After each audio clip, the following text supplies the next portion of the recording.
শরীরকে সুস্থ রাখার জন্য আজকের একটা রেসিপির ভর্তা তৈরি করব। অবশ্যই আপনারা কি নামে চেনেন কমেন্ট করে জানাবেন।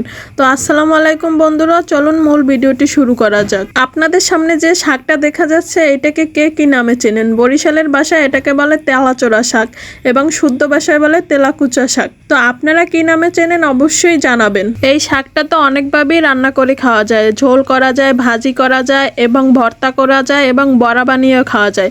তো আজকে আমি কিছু শাক তুলে নিলাম, এটাকে ভর্তা করে নেব। খুব অল্প সময় কিভাবে এই শাকটাকে ভর্তা করা যায় এই রেসিপিটাই আপনাদের দেখাবো। প্রথমে আমি শাকটাকে বড় বড় করে কুচি করে নিয়ে নিলাম, তারপরে শাকটাকে ধুয়ে নেব ভালো করে। আর ভর্তা করার সময় অবশ্যই ছোট করে কুচি করা যাবে না, বড় করে কুচি করবেন, তাহলে শাকটা আস্ত থাকবে।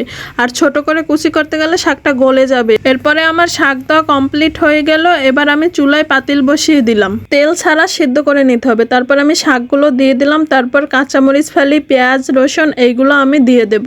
এরপর শাকের জন্য স্বাদ মতো লবণ দিয়ে দেব।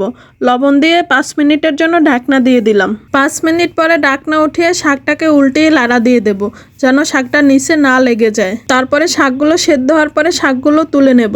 শাকগুলো উঠিয়ে চুলায় কড়াই বসিয়ে দিলাম, তারপর তেল দিয়ে পেঁয়াজ কুচি, রসুন কুচি ভেজে নেব। যখন লাল লাল করে ভাজা হয়ে যাবে তখন আমি ভেজে রাখা শাকগুলো আবার দিয়ে দেব ওইয়ের সাথে। বেজে রাখা শাকগুলো উঠিয়ে নিয়ে এবার পাটায় বেটে নেব।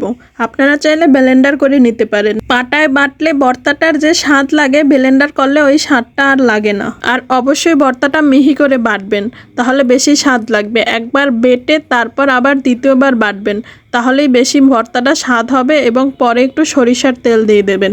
এরপরে এই ফাইনালি আমার ভর্তা বাটা কমপ্লিট, এই যে উঠিয়ে নিলাম। কখনো যদি এই রেসিপিটা না করে থাকেন তাহলে একবার হলেও এই ভর্তাটা খেয়ে দেখবেন, কতটা মজার এবং লোভনীয় লাগে। তো এরকমের নতুন নতুন রেসিপি পেতে সাথে থাকবেন। আল্লাহ হাফেজ।